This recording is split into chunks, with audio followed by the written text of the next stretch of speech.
Jadi saya jualan sate nih bang, dagangan saya tuh sepi terus bang. Tapi saya heran, yang sebelah saya kok bisa rame. Padahal kalau masalah rasa, saya kemarin beli yang dia juga sama-sama aja. Tapi nggak lama kemudian ada nih bang, satu orang datang ke tempat saya sambil nanya, bang, tadi di tempat abang saya ngelihat pocong bang. Oh, bentuknya serem bang, mukanya nyeremin. Itu pocong gede lagi bang kata dia. Gila. Saya duduk di lingkaran itu sambil kipas-kipas sate, bakar-bakar sate. Ada yang kayak ngebisikin bang. Esa. Saya tutup mata dong bang. Di situ saya udah mulai gemeter bang. Jadi saya tutup mata lagi nih. Jadi saya ngalihin pikiran supaya nggak takut. Ya saya pikirannya ya uang aja. Assalamualaikum warahmatullahi wabarakatuh. Balik lagi sama gua, Badru Caps Lock. Terima kasih buat teman-teman yang udah klik video ini. Semoga teman-teman di rumah dalam keadaan sehat walafiat, dapat rezekinya, dan dimudahkan segala urusan-urusannya. Amin amin ya robbal alamin. Dan juga nih buat teman-teman di rumah yang punya kisah pengalaman horor, jangan disimpan aja. Langsung aja kirim kisahnya ke nomor WhatsApp itu tuh. Kuy, kita merinding syahdu. Kali ini kita udah berhasil lagi nih sob, buat menghadirkan salah satu narasumber yang pastinya bakal berbagi kisah pengalaman horornya. Oke, langsung aja kita sapa tamu kita kali ini. Halo bang. Ya, halo. Siapa namanya nih bang? Ya, kenalin, nama saya Esa. Bang Esa, tinggal di mana bang Esa? Di Karawang. Karawang? Iya. Jauh banget ya. Kita terima kasih bang Esa ya, nyempetin waktunya nih. Ini awal kejadian tahun berapa nih bang Esa? Tahun 2015 akhir. Ini kejadian di Karawang juga atau di luar kota nih bang? Untuk kejadian di arah Sumedang. Dan tadi di belakang layar bang Esa sempat cerita nih, ini melakukan pesugihan bang waktu itu. Iya. Oke, ngeri juga ya. Oke siap, tahan dulu bang Esa ya. Gak usah lama-lama lagi, cari posisi ban terbaiknya, siapin kopi sama cemilannya. Langsung aja kita merinding syahdu.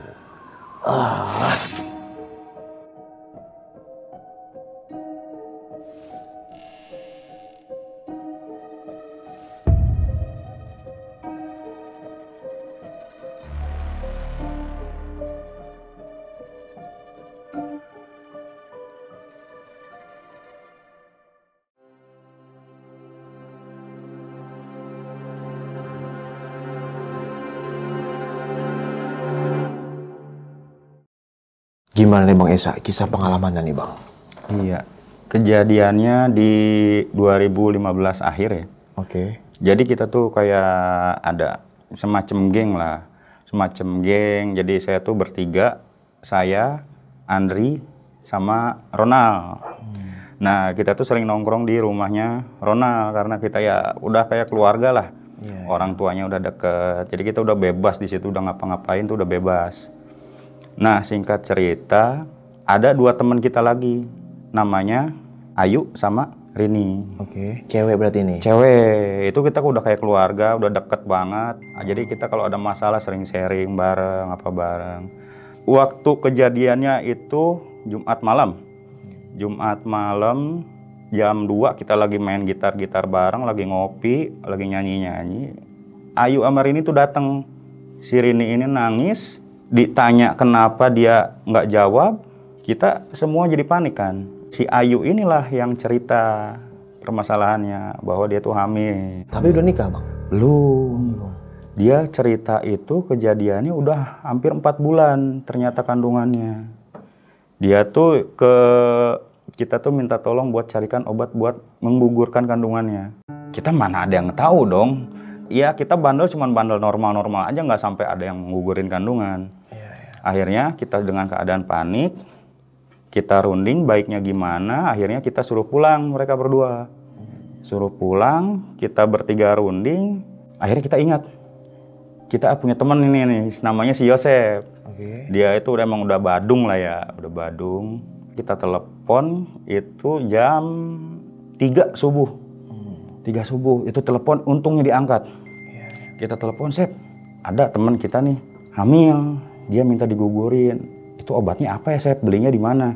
Itu Yosep kenapa tiba-tiba bilang daripada digugurin mending dijual aja. Wah, saya bilang dijual gimana ini maksudnya Sep? Iya jadi dijual ke jin. Waduh. Iya jadi daripada digugurin kita nggak dapat apa-apa, lebih baik digugurin dapat uang. Saya bilang, waduh ini tapi ada efek sampingnya nggak ada. Oh ya udahlah, Nah, kita tutup teleponnya, kita langsung ke rumah dia. Supaya lebih jelas, ini konsepnya gimana, terus melakukannya gimana, ada efek sampingnya atau enggak. Kita semua langsung ke rumah si Yosep, malam itu juga, subuh-subuh, jam 3. Jadi ngobrolin lah, jadi ada di daerah arah Sumedang sana, yang bisa menggugurkan janin tapi kita mendapat uang. Ibaratnya kita ngejual janin ke jin. Di situ pas abang ketemu Yosep ada siapa aja di situ? Yosep sendiri, kebetulan. Abang? Saya bertiga. Oh, bertiga. Iya, sama si Andri, sama si Ronald. Kita ngobrol, akhirnya disaranin kita diajak ke rumah Pak Rudi ini. Siapa ini Pak Rudi ini? Pak Rudi ini jadi tetangganya dia, tapi dia udah pengalaman sama yang namanya mistik-mistik begini. Dia di dunia pesugihan tuh dia udah pengalaman. Iya, iya. Jadi kita diantar, tapi Yosepnya pulang, langsung pulang. Jadi dia cerita begini, diantar, dia bilang udah, gua cuma nganter doang, itu selebihnya kalian lakuin aja. Tapi gua pastikan ini aman, kata dia. Aman, nggak ada efek samping apa, nggak ada yang akan ditumbalkan, nggak ada apa-apa. Pokoknya kalian lakuin aja. Udah, gue cukup nganter aja. Pergilah Yosep. Akhirnya kita dikenalin lah sama si Pak Rudi ini. Jadi akhirnya kita berunding sama si Pak Rudi ini. Kita mikirin masalah Rini ini, gimana baiknya. Kita telepon si Rini. Rini itu langsung datang. Itu kejadiannya jam 4 subuh. Akhirnya Rini setuju dengan iming-iming akan mendapatkan uang yang wah lah ya. Pak Rudi ini kan jadi dia berani mensupport kita. Mensupport kita karena kan kita tahu pesugihan kan nggak gratis ya, ada yang harus dikeluarkan biayanya atau apanya.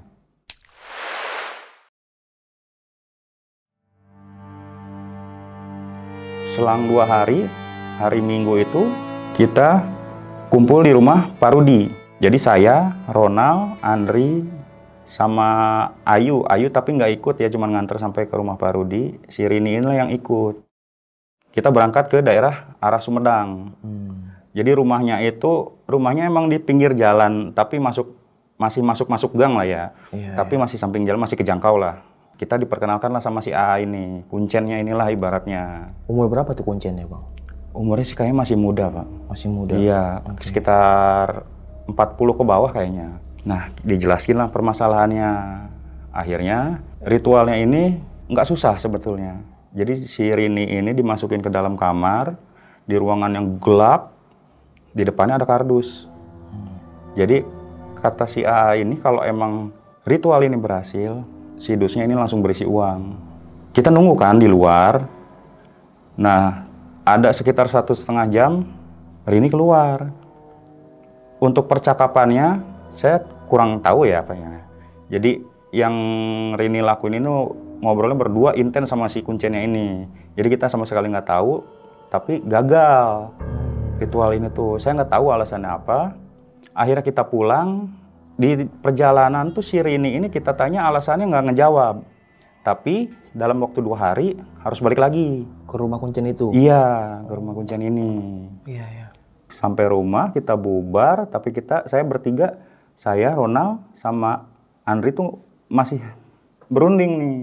Ini apa si Rini kok nggak mau ngasih tahu alasannya gagal apa gimana atau gimana. Tapi si Andri ngasih saran, ya udahlah kita ikutin aja kemauan si Rini. Oke, jadi singkat cerita 2 hari kemudian jam 10 siang kita berangkat lagi. Setim itu yang sama formasinya sama kayak hari pertama berangkat kita ke sana. Jadi kita berangkat, sengaja kita ambil jam 10 supaya nggak terlalu malam. Jadi kan kalau untuk masalah sihir ini kan emang ritualnya nggak di hutan atau di mana, jadi di dalam kamar, jadi di ruangan yang emang gelap dan di depannya tuh ada kardus. Masuk lagi lah si Rini itu, masuk lagi ke ruangan itu sendiri, si AA-nya itu ada di ruang tengah. Nah kita itu berempat, saya, Ronald, Andri sama Pak Rudi di luar. Iya, jadi si AA-nya ini kelihatan dari luar tuh, jadi untuk ada macem-macem ke si Rini tuh kayaknya nggak mungkin ya, karena kan kelihatan juga dari luar. Jadi udah sekitar 2 jam, si AA-nya ngasih tahu nih, Kang, masuk, udah beres katanya. Kita berempat masuk, Rininya keluar, masih gagal juga bang. Iya. Itu selama 2 jam kan si AA-nya kelihatan nih kuncinya. Iya. Dia ngapain aja itu bang? Maksudnya Itu antara dia- begini kan atau apalah. Dia cuman sila sambil pegang kayak tasbih. Jadi kita mikirnya kan nggak akan ada macem-macem bang ya. Kelihatan juga. Jadi setelah dipanggil tuh masih gagal juga. Kita tanya lagi alasannya kenapa. Nggak ada yang ngejawab nih. Akhirnya kita pulang lagi. Kita ngobrol, berunding lagi di rumah Andri. Ini gimananya. Akhirnya tanpa ada kejelasan kita bubar bang. Kita bubar. Nah malamnya saat kita lagi nongkrong, saya, Ronald sama Andri ini lagi nongkrong, lagi gitar-gitaran lah anak muda. Tiba-tiba si Rini nelpon bang. Ini gua lagi di rumah sakit. Kok janinnya hilang ya? Nah kita bingung kan. Loh berarti berhasil dong kata saya. Tapi uangnya kan belum ada. Nah si Rini ini ngasih tahu nih kalau udah beres, gua langsung ke situ. Iya. Itu malam-malam bang, waktu kita udah bubar, dia ngerasa kali perutnya udah kok ngeplong, dia curiga, dia ngecek langsung ke rumah sakit, nelpon ke kita, nggak lama lah, langsung si Rini itu nyamperin ke rumah. Ceritalah sama kita bertiga tuh, bahwa dicek kok USG kandungan gua hilang. Kan ini kan kalau kita pikir secara logika udah 4 bulan kan udah berbentuk ya janin kan? Iya. Iya, jadi kita ngobrol, kita telepon Pak Rudi. Gimana baiknya nih? Kalau kita pikirnya secara logika kan emang awalnya kan si Rini ini kan emang mau mengugurin ya. Gugurin kandungan ini harusnya kan kalau udah hilang selesai. Iya. Cuman kan setelah diiming-imingi uang, Oh jadi penasaran jadi dia. penasaran. Mungkin dia juga nggak enak sama Pak Rudi yang udah ngebiayain dia. Waktu tenaga kan udah keambil lah ya, ibaratnya begitu. Jadi kita langsung waktu kejadiannya kemarin tuh, besoknya tuh kita langsung berangkat bang. Kemana? Ke arah Sumedang lagi, ke si A itu lagi. Iya, jadi kita tuh si Rini nyamperin lagi ke kita malam-malam, nggak pulang. Kita ketemu Pak Rudi, kita langsung berangkat lagi. Jamnya sama jam 10. Supaya kayak kemarin gitu, lebih enak tuh pulangnya. Nggak terlalu malam, soalnya kan jauh juga kan, 4 jam perjalanan kita. Setelah itu, sampailah kita di rumah si A. Nah, di rumah si A tuh ada kayak tamu lagi. Nah, kita kenalan dong, nah namanya tuh Pak Ari. Dia dari daerah Banten sana lah ya. Kita ngobrol. Akhirnya sih ini tuh dibawa lagi si Rini tuh ke dalam ruangan. Sama si A, kita berlima keluar termasuk Pak Arif ya. Pak Arifnya keluar, si A-nya tetap dengan formasi kayak kemarin di ruang tengah sambil megang tasbih. Nah di luar tuh kita ngobrol bang sama Pak Arif ini, ngobrol. Ternyata dia juga orang bisa. Jadi dia ngobrol, ternyata kesini tuh dia tujuannya bukan buat ngapa-ngapain, dia pengen ngetes si A ini. Oh, ngetes? Iya. Akhirnya kita kan ngobrol, kita juga kan jadi penasaran ya. Iya. Kita minta nomor handphone, dia nggak punya handphone katanya. Jadi dia tuh orangnya kayak gimana ya, selonong tapi nggak ada komunikasi, tapi dia tahu lokasinya. Oke. Iya. Nah setelah itu si A-nya manggil lagi, kita nih berlima, termasuk Pak Arifnya juga jadi ikut masuk kan, jadi ikut pembicaraan kita kan. Ternyata ritual ini emang gagal. Entah percaya atau enggak, setelah ngomong gagal itu, kita pulang, perut si Rini itu kerasa lagi bang. Diceklah lagi sama si Rini tuh kejadiannya waktu itu kita nyampe sekitaran jam 10 malam, dia kerasa lagi tuh perut tuh. Pas sampai banget ke rumah Pak Rudi, kerasa lagi perut, dia langsung nyari klinik lagi. Ada kan klinik 24 jam, dicek, ada lagi bang janinnya. Oh, gila ya. Udah gitu, Rini udah pasrah ya mungkin ini gagal. Ya akhirnya dia nerima kondisinya ya emang harus membesarkan janin itu. Setelah itu kita penasaran ya dengan yang namanya Pak Arif ini. Kita pengen ketemu tapi kita nggak ada komunikasi. Akhirnya kita penasaran. Waktu itu 3 hari setelah kejadian itu kita berangkat lagi bang ke sana dengan harapan ketemu lagi Pak Arif. Oh, ke rumah kuncian itu? Iya. Ternyata Pak Arifnya nggak ada. Nah kita ngobrol lagi sama si kuncennya itu. Kemarin tuh kejadiannya si Rini itu pas pulang kerasa lagi perutnya, A. Oh iya kan itu emang gagal. Jadi kemarin tuh emang sempat mau berhasil, jadi sempat hilang kan. Nah entah apa maksud dari tujuannya si Rini ini, emang katanya berpengaruh sama ritual ini. Entah si Rini mau main curang atau gimana, saya nggak tahu. Pokoknya emang ritual ini udah emang nggak bisa dilanjut kata si A ini. Iya, iya. Oh, jadi kita mikirnya ya udahlah, karena posisinya udah tanggung. Ada nggak cara lain, A? Saya ngobrol sama kuncennya.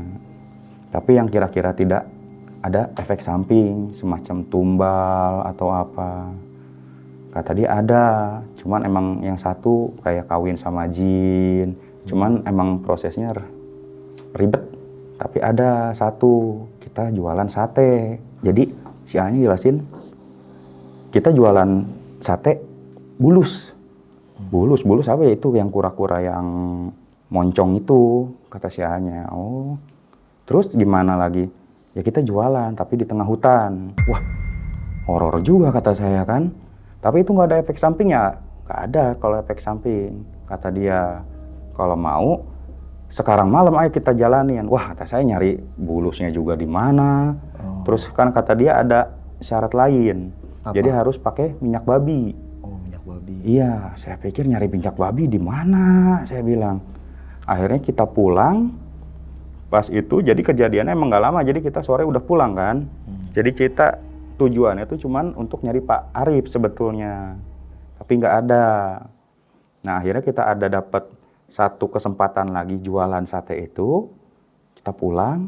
Pulang itu waktunya sampai sore jam 4. Jam 4 kita carilah langsung, Bang, sate bulus itu, apa, kura-kuranya itu. Ini Pak Rudi ikut, Pak Rudi?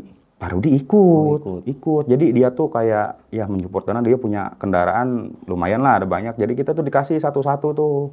Dipinjemin motor lah satu-satu. Iya, iya. Jadi dia emang bener dia tuh niat banget katanya buat pesugihan ini tuh.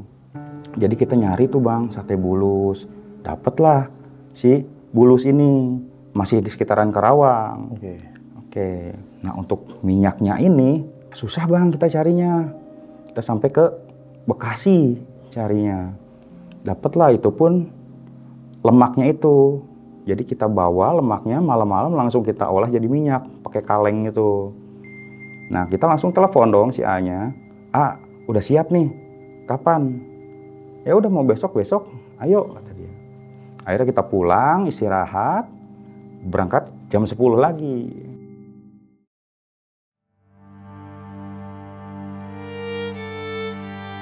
Besoknya kita berlima, setim, berangkat jam 10, ternyata ada Pak Arif. Iya, nah ini dia orang yang ditunggu-tunggu kata saya. Akhirnya kita ngobrol-ngobrol masih sama Pak Arif juga. Ternyata kan ritualnya kayak kalau yang ini harus malam. Iya, jadi kita nunggu tuh emang lama tuh lumayan tuh. Sampai jam 12. 12 malam? 12 malam akhirnya kita kecepetan. Iya, iya. Jadi saya yang melakukan ritual tuh saya sama si Ronald. Jadi untuk Pak Rudi, Andri, sama Pak Arif tuh nggak ikut ke lokasi. Jadi nunggu di rumah kuncennya ini, di rumah si A-nya ini. Iya, iya. Kita berangkat jam 12 malam, itu di hutan, Bang.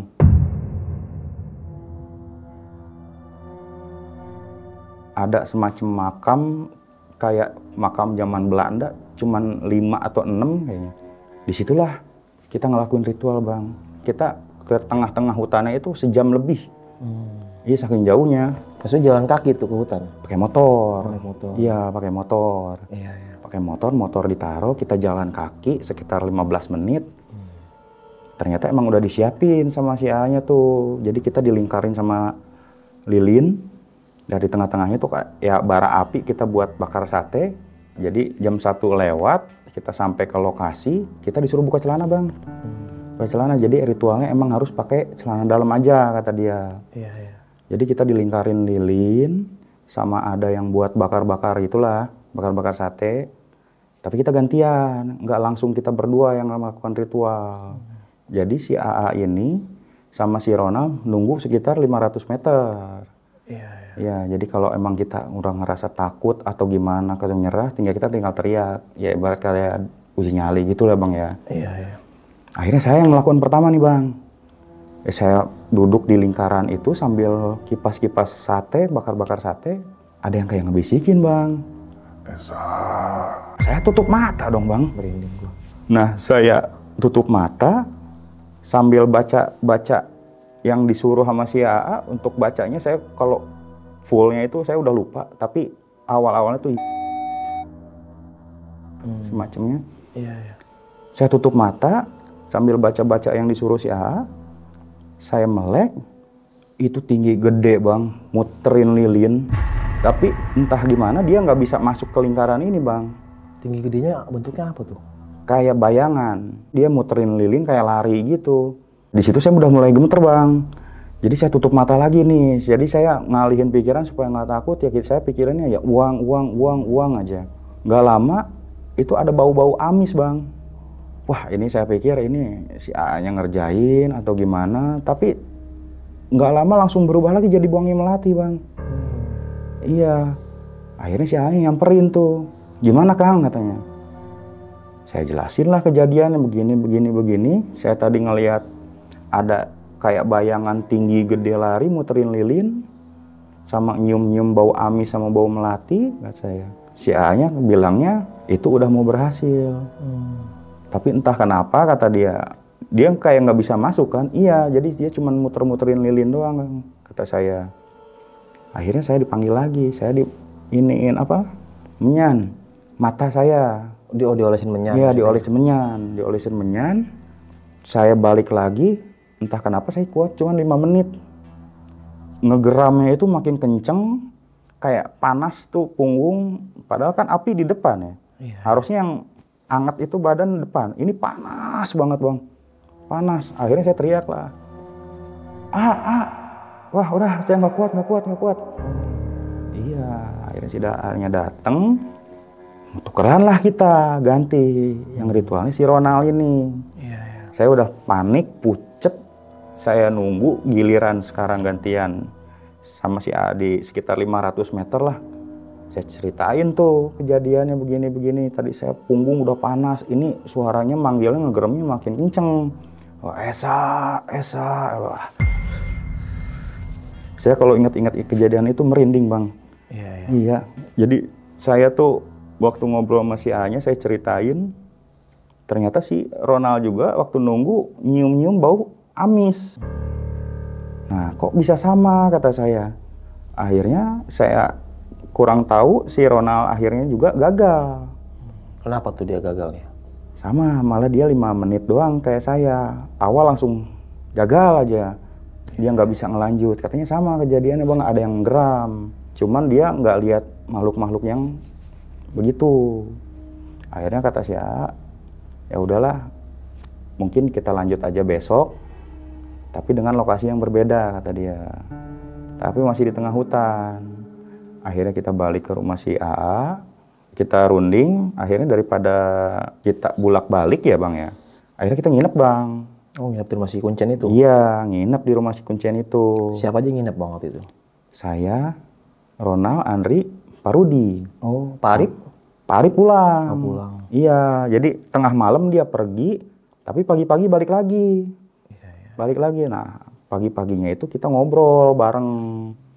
Ngobrol sambil dia ngasih saran. Emang kalau mau, kalian emang udah full niatnya ingin melakukan pesugihan, ingin kaya dengan jalur yang cepat, ayo ikut saya ke pantai selatan, kata dia. Siapa ini ngomong? Pak Arif. Oh, yang dari Banten ini? Iya. Tapi kan kita lagi sedang melakukan ritual ini. Kata si A-nya ada bisa selanjutnya, kata si A ini. Oke, setelah itu malamnya kita melakukan ritual lagi di lokasi yang berbeda. Oke. Masih saya sama Renal. Jadi di tengah hutan itu ada gubuk. Gubuk udah kayak mau reot gitu, udah mau roboh. Nah di sampingnya tuh ada pohon beringin gede. Nah gantian tuh yang pertama si Ronald. Jam berapa itu mulainya bang? Sama kayak kemarin jam 12. Iya. Tengah malam ya? Tengah malam. Jadi awalnya itu si Ronald, saya nunggu dong sama Kuncennya dengan jarak yang sama 500 meter kayak kemarin. Waktu Ronald melakukan ritual, malah saya yang melihat Bang. Jadi di samping Ronald tuh kan ada, jadi si Ronald tuh di samping pohon beringin yang gede itu, saya ngelihat dari jarak jauh Bang, ada sosok yang kayak mukanya kayak barong Bang, tapi tingginya sepohon beringin itu. Gedenya. Makanya saya bisa ngelihat. Saya waktu itu langsung bilang ke si A, langsung tutup mata, itu apa itu apa Ya kata dia, ya itulah penunggu yang di sini. Ya saya dibilang berani ya, kalau tinggi gede gitu kan saya takut juga ya Bang ya untuk ngelihat lama-lama. Tapi setelah saya lihat lagi buka mata, dia hilang. Gak lama si Ronaldnya udah nggak sanggup melanjutin ritualnya. Kenapa tuh dia nggak sanggup? Dia ngomong ke Kuncen nggak? Iya, dia kejadiannya sama kayak saya, punggungnya panas. Punggungnya panas, dia udah nggak bisa ngelanjutin, punggungnya panas sama si ininya berasa berat. Dia nggak bisa ngelanjutin, akhirnya saya ganti. Tapi tempat saya tuh nggak kayak si Ronald. Kalau Ronald kan di samping pohon. Nah kalau saya tuh agak kedekat yang kayak saung reot itu. Akhirnya saya buka baju lah tanpa busana lagi, cuman pakai celana dalam kayak awal-awal itu. Setelah 5 menit itu kayak ada kresek-kresek gitu dari rumput-rumput. Itu ada sosok yang kurang lebih segini Bang, kurang lebih segini itu, tapi mukanya sama kayak yang saya lihat awal, kayak barong gitu, kayak barong ngegerem sambil kayak cepet Bang itu posisinya Bang, wah gitu Bang. Ya saya cuma bisa merem Bang sambil baca itu gitu-gitu aja Bang. Iya. Saking paniknya saya baca itunya pun jadi belepotan gitu Bang. Saking paniknya akhirnya saya ngerasa udahlah nggak kuat. Saya akhirnya manggil si A-nya lagi. Ritualnya emang harus berhenti, gagal lagi. Cuman kita kan mikirnya sama si Ronald ini, saya selama di perjalanan ya, saya bisik-bisik sama si Ronald, udahlah emang kita udah bukan jalan kita untuk begini-begini, kata saya. Akhirnya saya sampai lagi ke rumah si A, ya kita ngobrol-ngobrol bahwa ritual ini gagal. Cuman si AA-nya ini ngasih saran, mungkin ganti orang dan ganti apa yang didagang ini. Jadi si tadinya kan bulus diganti sama gagak. Gagak tuh apa? Burung gagak. Oh, burung gagak. Iya. Iya. Ya saya untuk awal-awal di situ ya, iya. Saya pulang pagi-paginya sama tim saya, ya Pak Rudi sama 3 teman saya pulang, ya saya di perjalanan ngutarain keinginan saya sama Ronald dong. Udahlah, kita emang udah bukan jalannya kali, udah nggak cocok, udah berapa kali kita ini gagal, kita ritual gagal. Ya udahlah, jangan dilanjut-lanjut lagi, lagian gagak mahal, sekitar 500-700 malah kalau nggak salah. Itu kita berempat tuh sepakat, ya udahlah, nanti kita mungkin ada cara lain. Entah gimana pas pulang itu di tengah jalan ketemu Pak Arif. Di jalan pas mau pulang sekitar 1 kilo ada Pak Arif lagi jalan.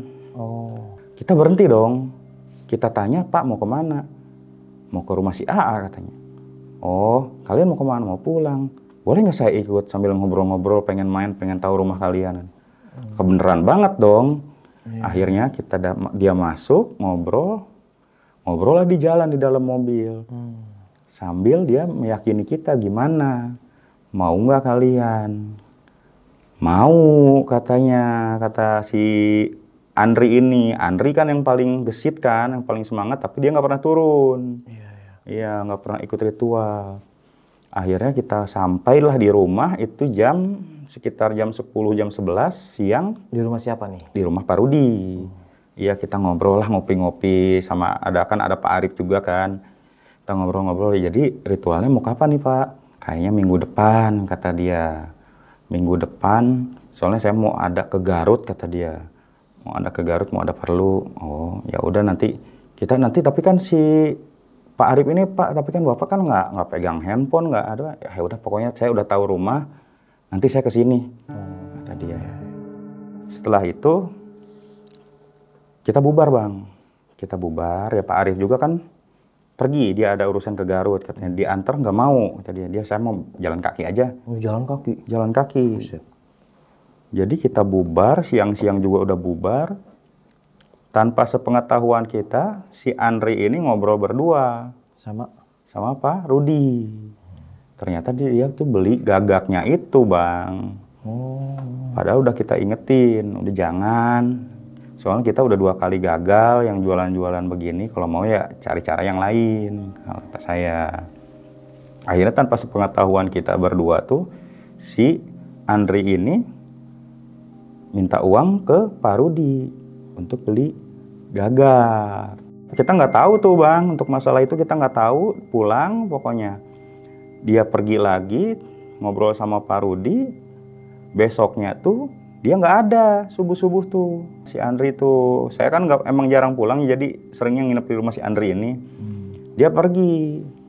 Saya tanya, kemana pagi-pagi subuh-subuh begini, udah rapih, udah kayak mau kemana? Ada perlu, kata dia, mau lamar kerja. Oh, di mana? Di Jakarta, kata dia. Oh, ya udah, mudah-mudahan sukses lah, kata saya.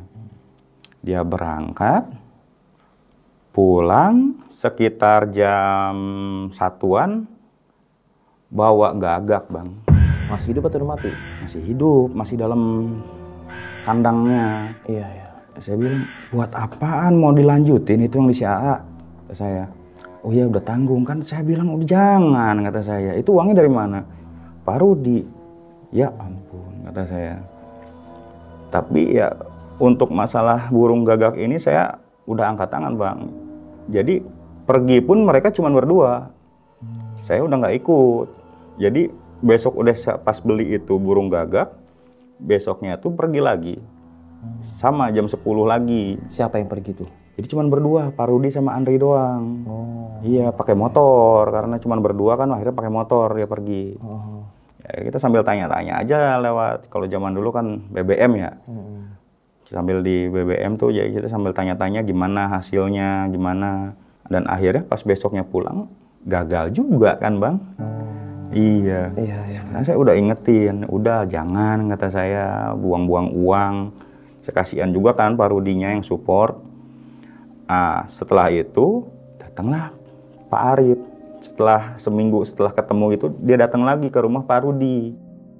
Diteleponlah kita sama Pak Rudi. Ini ada Pak Arif datang ke rumah, pada kesini, datang ngumpul, kita ngobrol lagi. Nah, akhirnya kita semua ke rumah Pak Rudi, ngobrol lah sama Pak Arif, sama Pak Rudi. Kita diskusi nih, siapa yang mau berangkat. Sambil kita masih ngomong juga ke Pak Rudi masalah gagak ini, kenapa diikutin saran si Andri ini. Toh udah gagal, yang kemarin-kemarin masih dilakuin juga. Akhirnya si Andrinya minta maaf, Pak Rudinya juga minta maaf karena mereka penasaran. Oke lah, setelah itu kita lanjut untuk diskusi siapa yang akan berangkat ke Pantai Selatan. Maksudnya gimana nih Pantai Selatan nih? Kita melakukan ritual lagi, tapi dipandu oleh Pak Arif ini. Pak Arif. Iya, akhirnya kita diskusi siapa yang akan berangkat. Kalau untuk saya dan Ronald kan udah ibaratnya udah males lah. Ya, jadi kalau ada yang mau maju ya silahkan, ya yang maju si Andri ini. Nah, itu besokannya, Bang. Besokannya tuh prepare, dia naik kereta. Jadi yang berangkat tuh Pak Rudi, Pak Arif sama si Andri. Bertiga ya? Bertiga.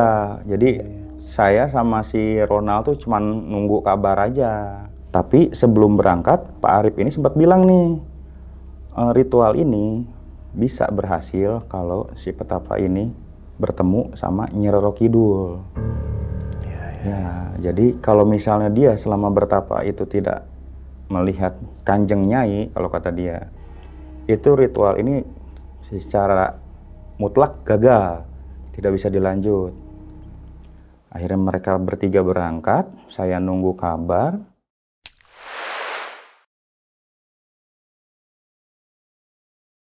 Dua hari kemudian mereka pulang. Di perjalanan nelpon, udah deket nih, udah mau pada nyampe ke rumah, kata Pak Rudi. Oke siap Pak, kita langsung duluan ke rumah Pak Rudi. Kita nunggu, mereka datang, ngobrol lah kita. Ternyata selama pas selesai bertapa itu, si Andri itu belum ditanya sama sekali sama Pak Arif. Belum ditanya dia bertemu atau tidak. Jadi selama perjalanan, Pak Arif tuh nggak nanya sama sekali sama si Andri tuh. Oh, Iya. Akhirnya di situ tuh ditanya sama Pak Arif, gimana, Dri, kamu ngelihat nggak? Si Andri dengan tegasnya ngejawab, ngelihat Pak. Oke, berarti kalau ngelihat 2 hari kemudian kita berangkat lagi, udah pasti berhasil, kata Pak Arif. Nah, akhirnya kita ngobrol. Pak Rudi ke dalam ngambil minum, anaknya nangis-nangis Pak. Kita tanya dong, pas dia keluar, kenapa Pak? Iya, emang ini tuh kayak ada yang guna-guna, kata dia. Anaknya Pak Rudi ini? Iya. Umur anak berapa Pak Pak? Rudi ini. Sekitar 6 atau 7 lah. Kayak ada ngeguna-guna, udah lama kejadiannya, jadi sering begini nih kejadiannya, sering nangis, sering perutnya sakit, kata dia. Akhirnya Pak Arif ngomong, ambilin anak ayam, kata dia. Anak ayam yang masih kecil lah, pitik gitu, bawa ke sini. Akhirnya kita nggak perlu mikir panjang, kita cariin lah anak ayam itu. Kita cari, kita kasih. Dipencet bang sama dia bang, si ayam pitik itu dipencet sampai lehernya bengkok, badannya udah kayak remuk, sampai ngeluarin kotoran. Kata Pak Arif, kalau emang guna-guna ini bisa disembuhin, ayam ini hidup lagi.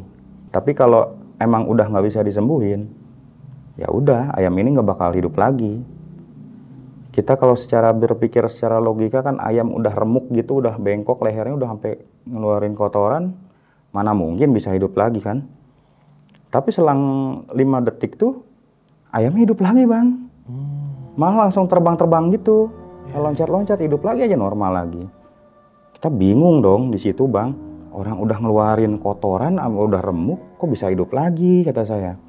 Nah setelah beberapa menit, si Pak Arif ini kan lagi tiduran, posisinya sambil begini ya bang ya, sambil begitu, tangannya tuh kayak orang nyinden bang. Iya begini-begini, dia sambil begini-begini. Kata saya, wah lagi bercanda kali ini Pak Arif ya, kata saya. Nggak lama dia ngomong, tapi ngomongnya itu setengah Indonesia setengah Jawa. Saya jadi kurang ngerti juga, tapi inti dari dia pembicaraan itu ternyata si Andri ini bohong. Iya, waktu bertapa di pantai selatan, dan ternyata si Pak Arif ini kemasukan Kanjeng Nyai ini. Iya, dia sambil goyang-goyangin tangannya begitu, pakai bahasanya setengah Indonesia setengah Jawa, saya pusing ya. Intinya dia, si Andri ini berbohong, dan dia kalau main sampai masuk ke pantai selatan, kata dia mati. Iya, karena kata dia sama aja mempermainkan Kanjeng Nyai ini. Setelah dengar itu, kita semua jadi bingung dong bang. Si Andri juga mukanya udah mulai pucet. Akhirnya, emang bener Dri, bohong? Akhirnya dia jujur bang, iya. Jadi dia tuh berbohong karena malu sama Pak Rudi. Iya, karena udah keluar banyak banget Pak itu biayanya. Jadi dia mensupport tuh emang udah bukan main-main Pak. Kita semua disupport, makannya apanya gitu disupport. Jadi setelah itu si Andri ini udah jujur, si rumah Pak Rudi ini tuh depannya kayak ada tembok gede Pak.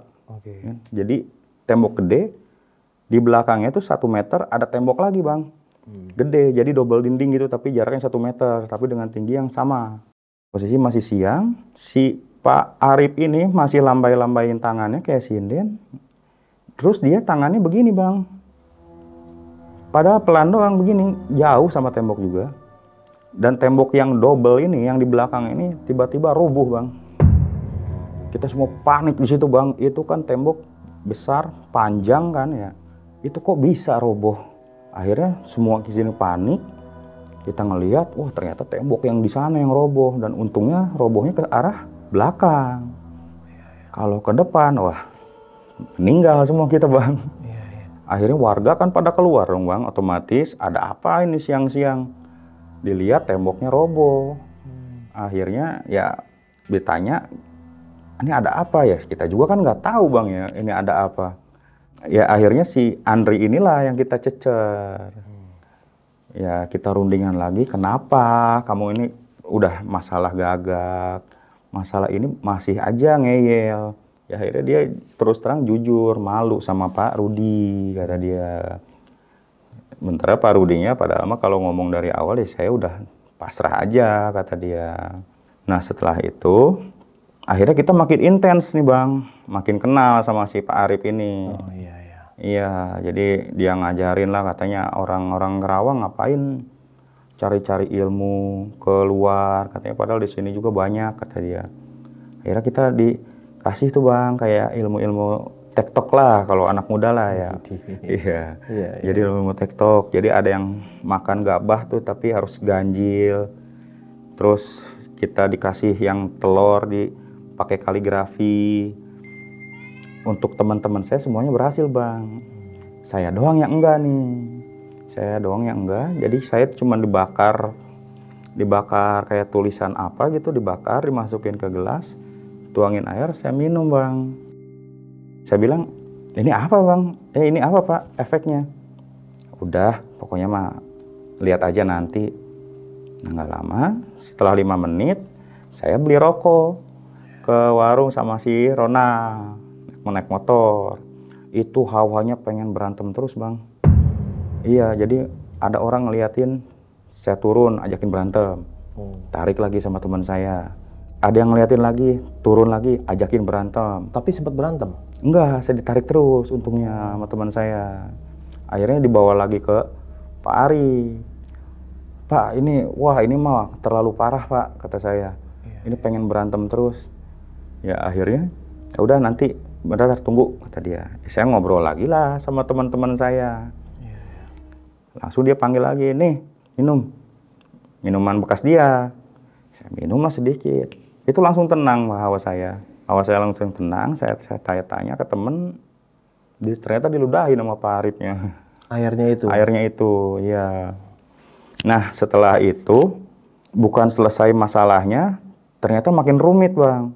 Gimana nih awal sampai rumit? Iya, jadi kita bertiga tuh yang ngelakuin ini, kita pikir masalahnya udah clear, karena kita udah nggak ngelanjutin apa-apa, ternyata kita malah banyak gangguan Bang. Ada nih Bang, waktu kejadian saya pulang dari rumah Andri jam 10 malam, pulang, itu ada lagi Bang yang ngegeram kayak di hutan itu Bang, sambil manggil-manggil nama. Esa. Saya panik dong Bang, namanya di motor kan.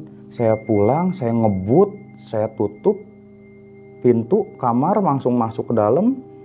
Itu suara nggak hilang-hilang Bang. Di kamar juga, Esa, saya buka. Ada sosok yang mukanya sama lagi kayak di waktu di hutan itu. Apa? Yang barong itu. Oh iya. Itu sering Bang kejadiannya Bang. Setiap saya pulang dari rumah Andri, pasti kejadiannya begitu. Nah terus ada lagi Bang kejadian. Jadi waktu sekitar jam 10 malam, ada yang ngetok-ngetok pintu Bang.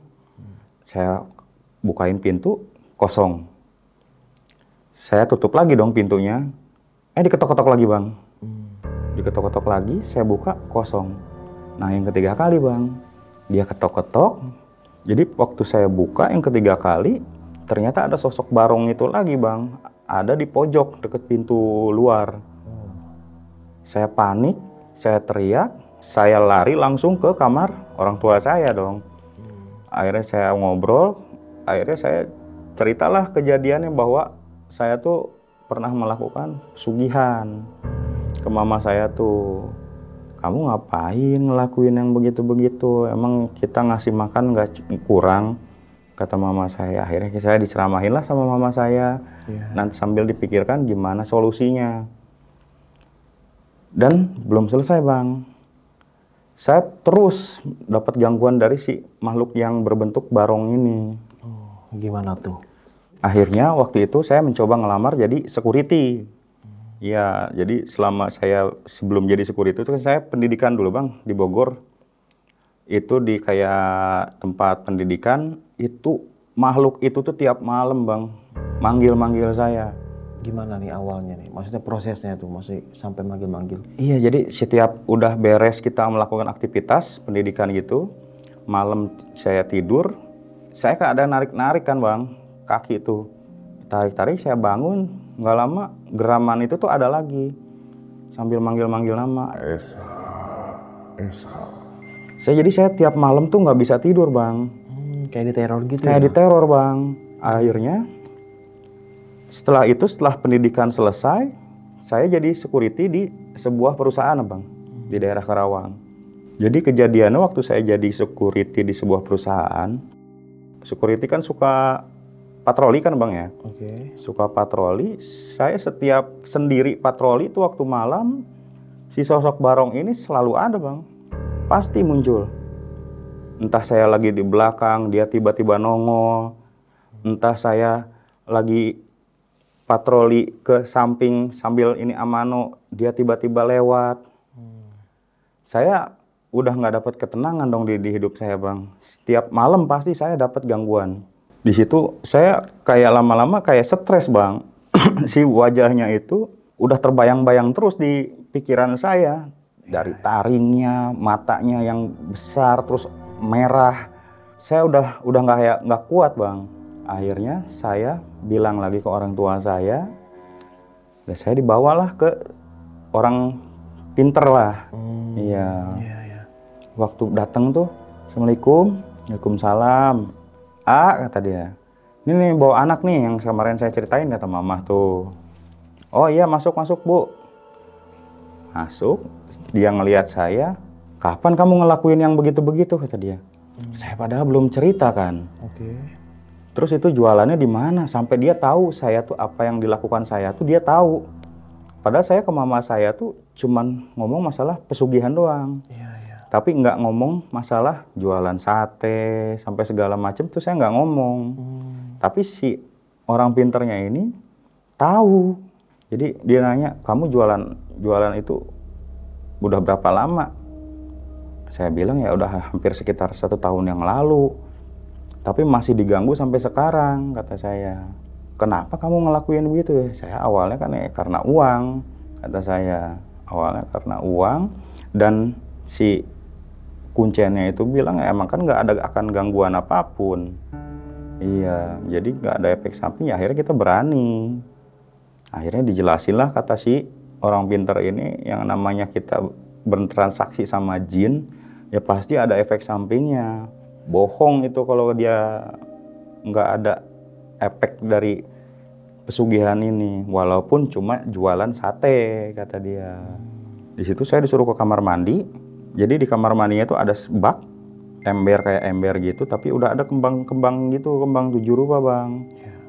Saya mandi, saya sambil didoain sama si orang pinter ini. Nah akhirnya alhamdulillah sampai sekarang si teror Barong itu tuh udah nggak ada sama di hidup saya. Tapi saya jadi penasaran, teman-teman saya ini yang 2 ini, Oh iya. iya dapat gangguan yang sama apa enggak? Siapa nih, Ronald sama Andri? Si Ronald sama Andri ya. Jadi semenjak kejadian itu kita udah jarang ketemu bang. Jadi kita sibuk sama kerjaan masing-masing lah. Udah nggak pernah kontekan sama sekali. Akhirnya saya pulang kerja malam-malam itu sekitar jam 7. Soalnya saya masuk shift pagi kan. Jam 7 langsung ke rumah si Andri. Tanpa kontak, ternyata alhamdulillah ada. Saya tanyalah si Andri.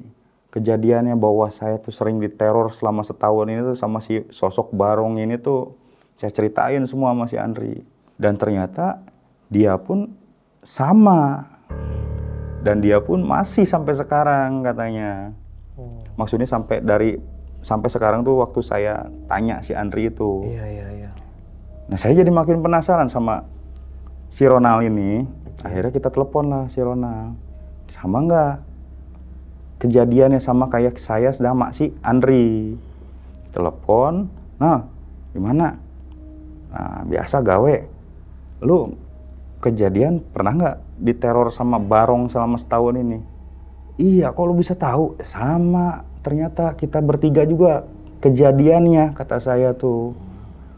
Akhirnya malamnya itu kita ngumpul bang, ngumpul, dia pulang sekitar jam 9-an, pulang kerja, kita kumpul, ngobrol lah kita.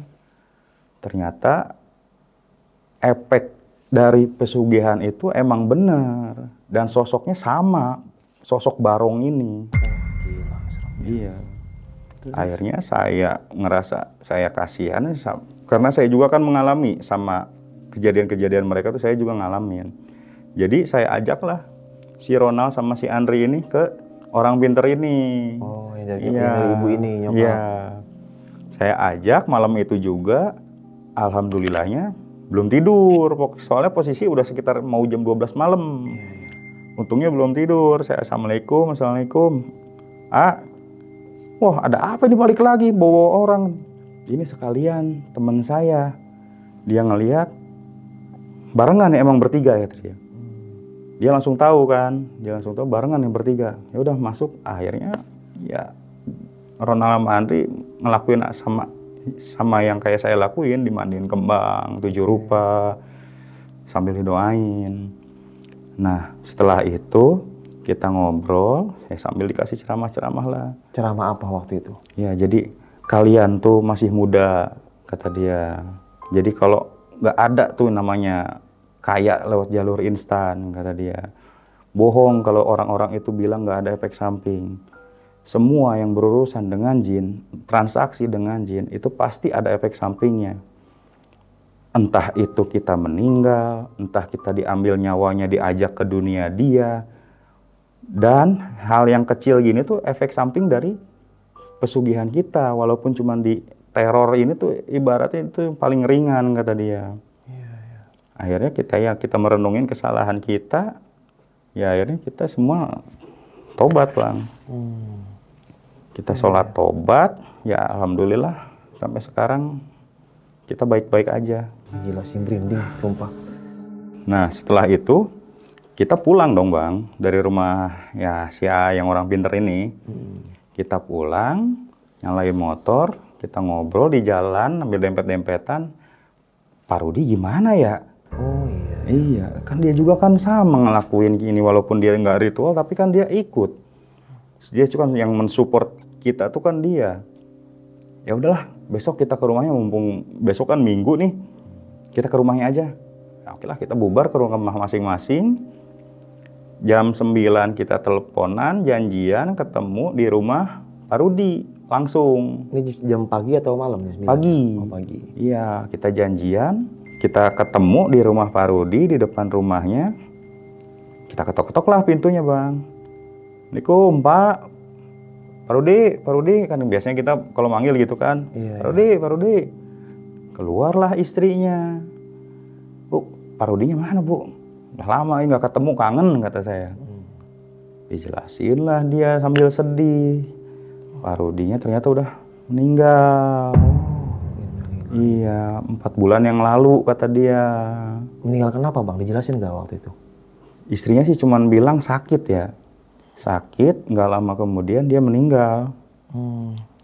Ya, akhirnya saya ikut sedih, kita ngobrol-ngobrol sama istrinya Pak Rudi. Istrinya Pak Rudi masuk ke dalam, nah kita bertiga ngomong nih. Apa ini ulah sosok yang itu, atau emang sakit murni, kita nggak tahu kan. Jadi kita sampai sekarang masih belum tahu tuh Pak Rudi tuh diteror atau enggak. Kita masih belum tahu karena orangnya udah nggak ada. Gila, sering amat ya. Setelah itu kita pulang tuh ke rumah masing-masing. Dan alhamdulillah nih sampai 2025 udah nggak ada gangguan lagi seperti itu. Alhamdulillah. Sosok Barong tuh udah nggak ada. Sosok Barong tuh udah nggak pernah ada lagi. Gila sih. Ngeri amat ya. Nah nih Bang Esa, Pak Rudi ini kan sebagai donatur ya, yang bisa dibilang dia yang punya biaya lah buat beli ini, buat berangkat ke sini, donatur lah bisa dibilang. Itu kenapa dia sampai penasaran banget, Bang? Jadi dulu tuh dia pernah ketipu juga, Bang. Yang dulu tuh lagi rame penggandaan uang, Bang. Oke. Sekitar berapa puluh juta, dengan dijanjikan berkali-kali lipat, dia ketemuan di sebuah restoran gitu, Bang. Sebuah restoran, uangnya ditunjukin, Bang. Sama si yang menjanjikan uang ini berkali-kali lipat ini, ditunjukin, dibuka, memang disuruh dicek sama Pak Rudi ini. Dicek, tapi atasnya aja, Bang. Karena kan emang posisinya di restoran ya, malu juga kan kalau kita ngeluarin duit. Pak Rudi cuma cek cuman atasnya aja. Oke. Atasnya itu emang benar, jadi 2 tumpuk, 100 itu uang asli.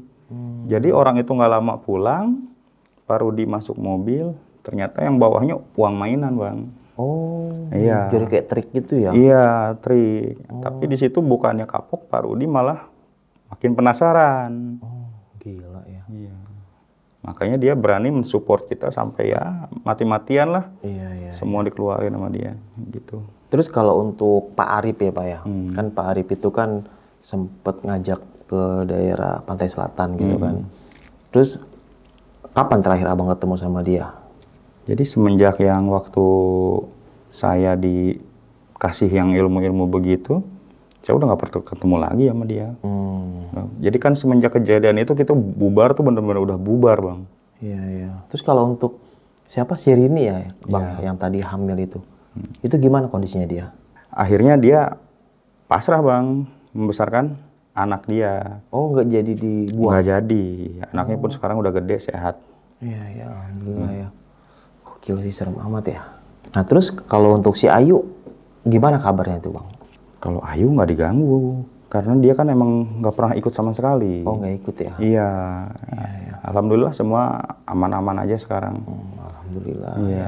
Jadi untuk pelajaran kita lah, yang begitu-begitu jangan dilakuin lah. Itu kan abang ke salah satu hutan ya, yang ada di Sumedang tuh sama si Kuncen. Sampai 2 kali Bang ya, ritual waktu itu ya? Iya. Itu hutan itu buat pendakian gunung atau emang kebun aja Bang? Kebun, Bang. Jadi daerah sana tuh jadi kayak masih perbukitan gitu, Bang. Jadi emang rumah-rumah tuh belakangnya tuh hutan. Oh, gitu. Iya. Itu juga kita waktu ritual untung aja nggak ketemu binatang-binatang buas, Bang. Iya, iya. Iya. Tapi emang tempat itu emang buat ritual atau emang si Kuncen itu aja Bang? Mungkin itu aja kayak kalau kata saya ya, tapi nggak tahu juga. Tapi kalau menurut saya, selama saya ritual, saya nggak pernah ngeliat orang lain. Terus kalau untuk kata si Kuncen itu yang dijanjikan ketika itu berhasil apa Bang? Maksudnya uangnya entah abang dagangan laris kah? Atau emang tiba-tiba muncul tuh duit dari gorong-gorong atau apa? Iya, jadi waktu kita jualan tuh, kita disediain nampan, Bang. Nampan yang kayak buat orang ngayak nasi, itu beras. Itu, jadi sampingnya kita bakar-bakar. Jadi kata dia, kalau kita berhasil tuh, nampan itu tuh isinya nanti bakal uang. Tiba-tiba muncul gitu? Tiba-tiba muncul, kata dia. Dan untuk si Rini, kalau Rini kan di dalam ruangan, jadi ruangan gelap, ada kardusnya. Kalau ritualnya itu berhasil, si kardusnya langsung berisi uang, kata dia. Iya, iya. Jadi di hutan itu abang seolah-olah jualan sate. Iya, tapi yang belinya makhluk halus. Waduh, heran aing. Jualan sate, tapi yang beli setan. Yang beli setan. Itu ritual seperti itu. Iya. Aduh, gila. Nah, terus kan sempet gagal tuh ya Bang ya? Iya. Yang abang jualan sate itu di hutan itu kan. Dagingnya itu dibuang atau dimakan Bang sama kalian? Kita buang, Bang. Oh, dibuang? Dibuang. Di situ atau di rumah? Di situ saya tinggalin. Oh, di hutan itu. Iya, Di hutan itu karena kan ya satu kan bulus sama gagak kan nggak bisa dimakan juga. Ditambah ada minyak babinya.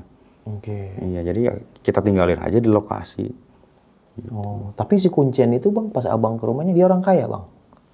Kalau disebut orang kaya enggak, rumahnya biasa-biasa aja. Biasa aja. Iya.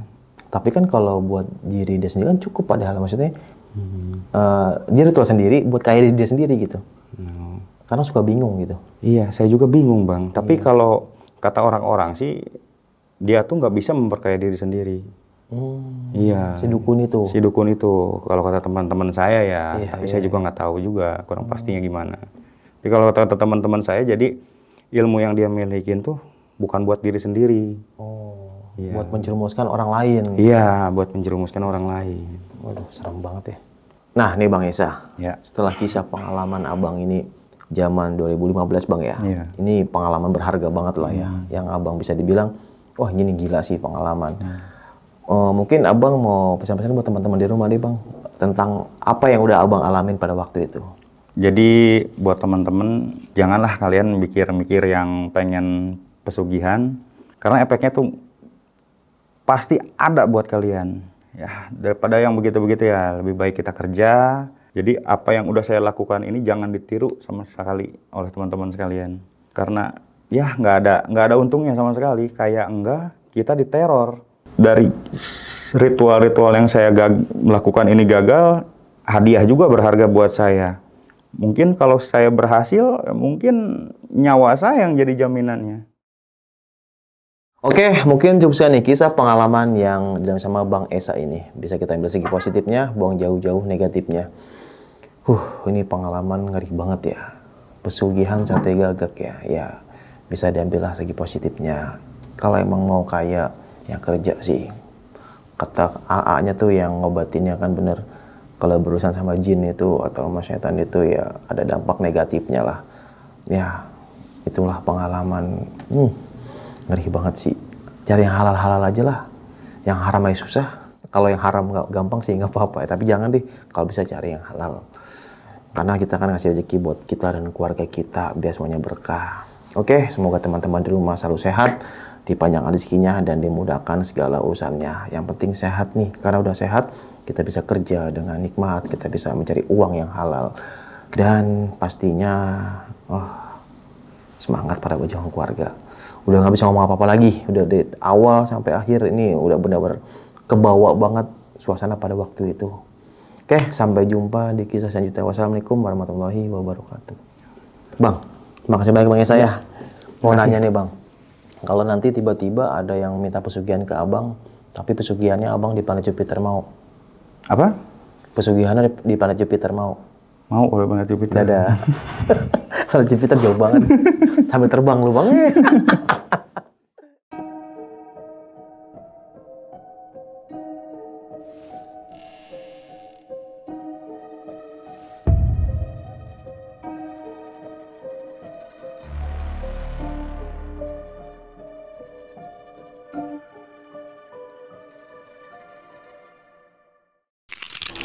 Buat kalian yang punya pengalaman horor, langsung aja chat ke nomor 0877 1671 53372.